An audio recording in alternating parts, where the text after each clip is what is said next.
My brothers and my sisters in faith, may Allah Azza wa Jal prolong your lives upon His obedience, Ameen.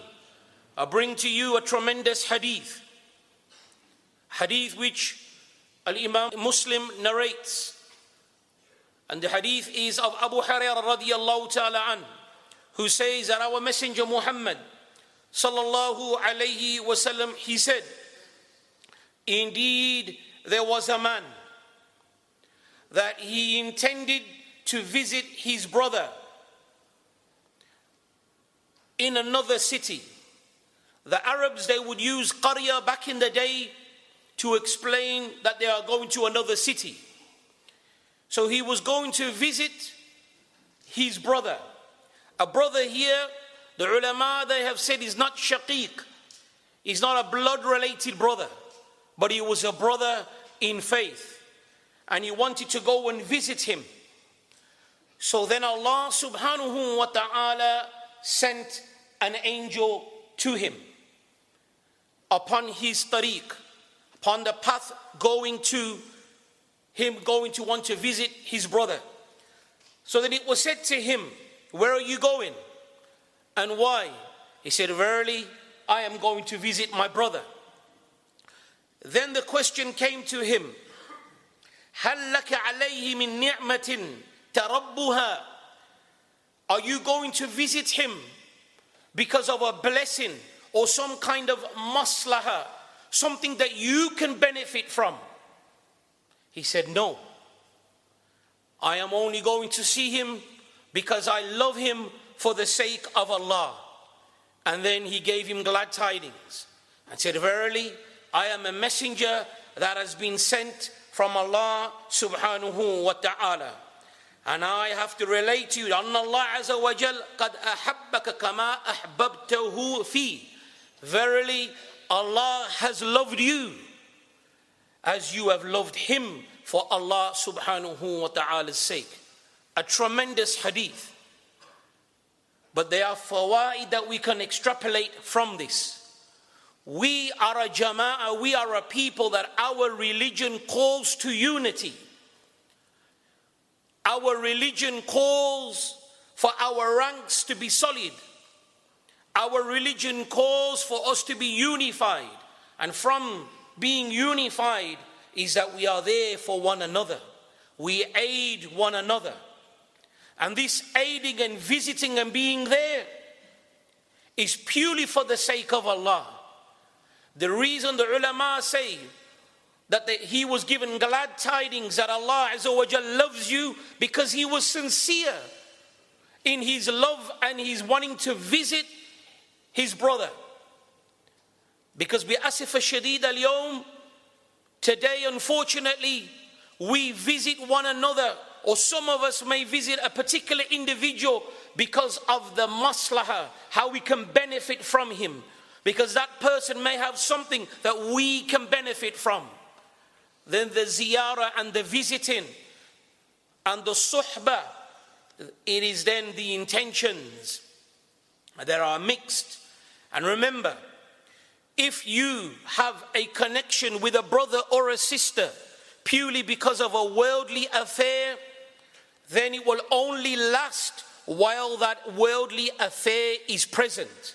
And once that has gone, then you will find that that relationship will go. But if it's done for Allah, then it remains. For Allah Azza wa Jal is ever living and everlasting. Tremendous hadith that should encourage us to want to visit our brother and our sister. I am mentioning this because, alhamdulillah, I always try to mention topics that are relevant to what we need and what is happening around us. And alhamdulillah, may Allah reward the brother that went to visit another brother. Many of a distance he traveled to visit his brother for the sake of Allah, which gave me the idea of this khutbah. رواه إمام مسلم والبخاري من حديث أنس بن مالك أن رسول الله صلى الله عليه وسلم قال ثلاث من كن فيه وجد حلاوة الإيمان. This hadith Anas ibn Malik, he says that the Messenger of Allah sallallahu alayhi wasallam, he said, 3 things, if they are present, then you will taste the sweetness of Iman. 3 things. And then he mentioned them. Mustafa sallallahu alayhi wasallam, alladhi jaa rahmatan lana, the one who came as a mercy for us, he said, number 1, an yakuna Allah wa rasulahu ahabba ilay mimma siwahuma. Number 1, if you want to have that sweetness of Iman, that you love Allah and His Messenger more than anything else. And number 2, an yuhibba al-mar la yuhibbuhu illa lillah, that you love a brother or you love a sister purely for the sake of Allah. Nothing connected, no hidden agendas. You love him or her for the sake of Allah, whether they are rich or whether they are poor, whether they can benefit you in the dunya or not, but you love them because of their holding on to the religion of Allah subhanahu wa ta'ala. And the last one is that a person dislikes to go back to disbelief, just as he would dislike to be thrown into the hellfire. These are ahadith of guidance that if we understood and acted upon them, we would be much more of a stronger unit. And one of the bases of these things is sincerity, is being truthful. Something, that attributes that we are void of now. Too many hidden agendas, too many other things that we are looking out. Where is sidq gone? Where is being truthful to your Lord? Being truthful to following the Messenger of Allah sallallahu alayhi wasallam. Being truthful in your mu'amala, in your dealings.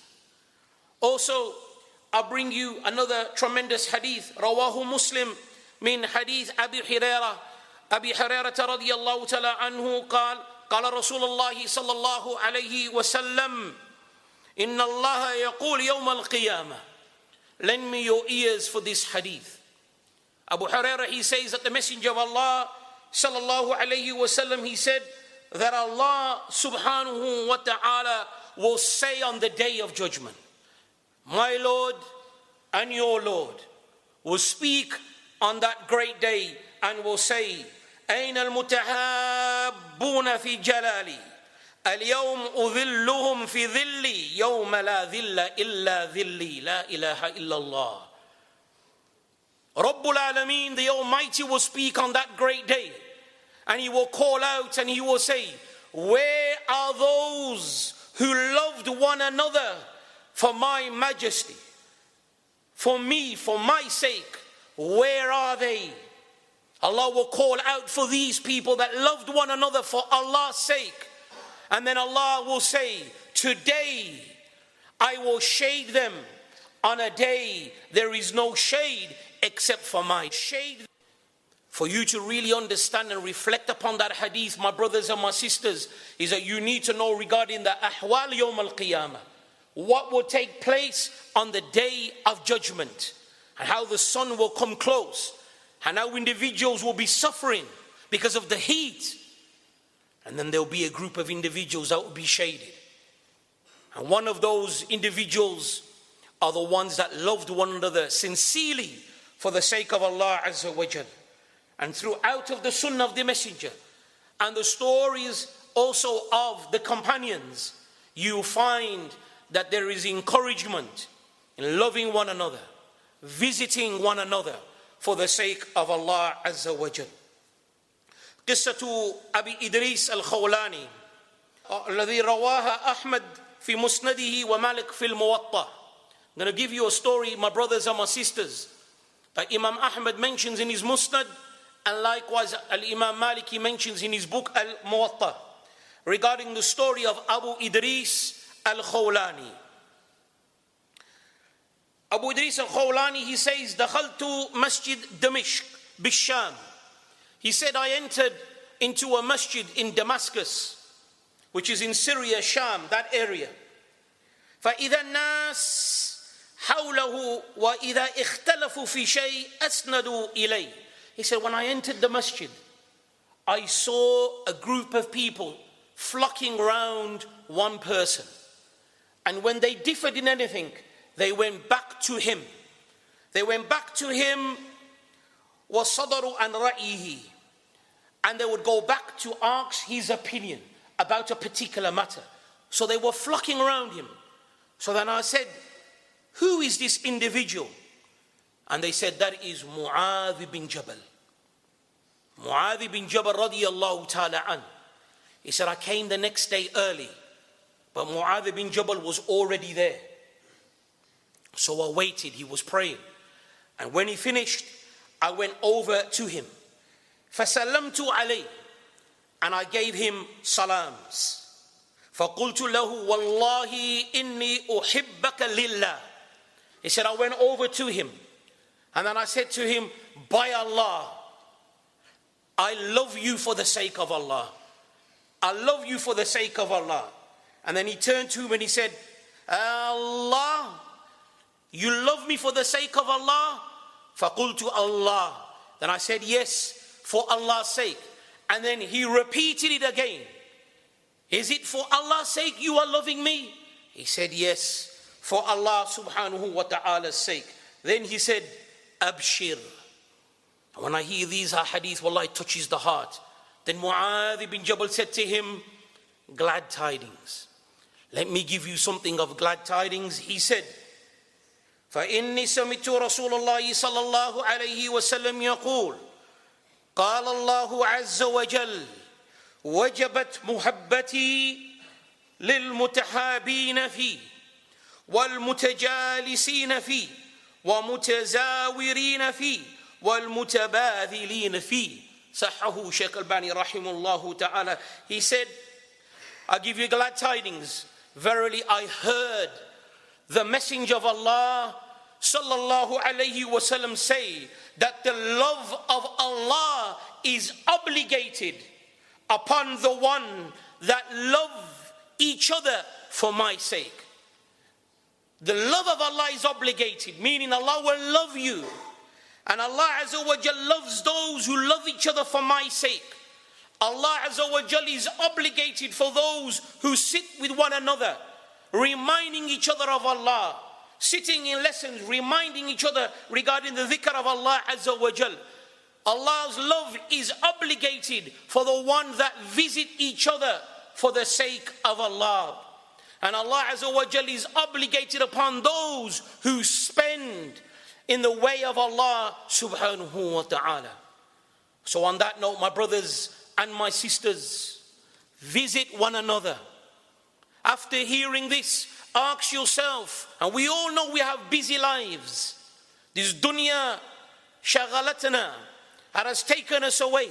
But when is it the last time that you say, I am going to visit such and such for the sake of Allah? I am going to go and visit my brother, my sister that I love, that is upon the deen of the sunnah and upon salafiyah. Let me go and visit them. Let me go and visit a sick person. And what's even sad, we don't even do that with our own families. Sometimes even with parents. We have children that we hear of that have not seen their parents weeks on end. They have not seen their family members weeks on end. Grandmothers, grandfathers, fathers, mothers, brothers and sisters, and they live in the same city.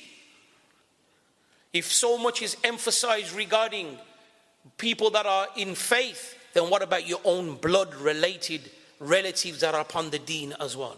May Allah Azza wa Jal bless us to be from those that hear these ahadith and these narration, and it affects our hearts, and then we can implement and go and visit and act upon the sunnah. And may Allah Azza wa Jal make us from those who He loves. Ameen. Sallallahu barak ala nabiyyina Muhammad wa alihi wa sahbihi ajma'in. Alhamdulillahi rabbil alameen wal aqibatu lil muttaqin wa la udwana illa ala zalimin wa ashhadu an la ilaha illallah wahdahu la sharika lah wa ashhadu anna Muhammadan abduhu wa rasuluh sallallahu alayhi wa sallam tasliman mazida. Amma ba'du, farawahu al-imam Tirmidhi wa ibn Majah min hadithi Abi Hurairah radiyallahu ta'ala anhu qala قال رسول الله صلى الله عليه وسلم من عاد مريضا أو زار أخا له في الله ناده مناد إن تبت وطاب ممشاك وتبوأت من الجنة منزلا. Sahahu Shaykh Albani rahimullahu ta'ala. This tremendous hadith, subhanallah, we can never get tired of listening to the kalam of Sayyid al-Bashar sallallahu alayhi wasallam. Ibn Majah, and likewise Imam Tirmidhi mentions the hadith of Abu Hurairah, where the Messenger of Allah sallallahu alayhi wasallam, he said, whomsoever visits a sick person or visits his brother. And these are hadiths, when it mentions brother, it also entails sister. But in the Arabic language, the male is what is mentioned. But the understanding, it also refers to sisters. So sisters, when you listen to these hadiths and we translate it as brothers, you are also included. So whoever visits a sick person, whoever visits his brother or sister for the sake of Allah, then a caller will call. And as the ulama say, the caller that will call is an angel. And the angel will call, and the call is a dua. The dua that indeed you have purified yourself, may Allah make your ma'isha pure. And the ulama, they said that this is a dua, that you may be pure in this life and in the hereafter. And in your path, in this life, in the hereafter, may be pure. The malaika, the angels, they make dua. And then they say, and indeed you have placed yourself and given yourself a place in Jannah. A dua from the malaika that inform you of this. If you visit a sick person, and visiting the sick person is a khutbah on its own, of how much benefits and reward there is. رواه الترمذي من حديث معاذ بن جبل رضي الله تعالى عنه قال قال رسول الله صلى الله عليه وسلم قال الله عز وجل. Hadith al-Qudsi. In this hadith, Imam Tirmidhi narrates the hadith of Mu'adh bin Jabal, who said that the Messenger of Allah sallallahu alayhi wasallam said, Allah says, Allah the mighty and the majestic says, المتحابون في جلالي لهم منابر من نور يخبطهم النبيون والشهداء. The Messenger of Allah sallallahu alaihi wasallam said that Allah said that those who love for my majesty, for me, for my sake, those who love one another for that, then they will be upon pulpits on the day of judgment, having nur, lights they will have, and they will be radiant. So much so that even the prophets and the shuhada will want to be in their makan, will want to be in their place. And they will be questioned, who are they? Even the anbiya, even the prophets. And it mentions regarding nur, min ajmal suratin wa ahsanu manzar. The nur, what entails from this light is that their appearance will be so beautiful. May Allah make us from them, Ameen, Ya Rabbal Alameen. But ponder upon this. So much emphasis that is given, that loving your brother for the sake of Allah and your sister sincerely, you can only reach these rewards if you're truthful, if you're real, not if you're fake, not if you have any siyasa and politics behind you. You're going to be void of that reward. But if it's purely for the sake of Allah, not that you want any other hidden agenda, you're truthful, then bi-idhnillah. And we pray that Allah makes me and you from those with those radiant and beautiful appearances. We pray that Allah Azza wa Jal makes us from those that our names are called, where Allah Azza wa Jal makes manifest His love for us. May Allah make us from them, Ameen. And may Allah Azza wa Jal give us tawfiq to live right, to live correct, and to live upon the way of the sunnah up until we meet yaqeen, death. Ameen. Wa sallallahu wa barak ala nabiyyina Muhammad wa ala alihi wa sahbihi ajma'in. Barakallahu feekum.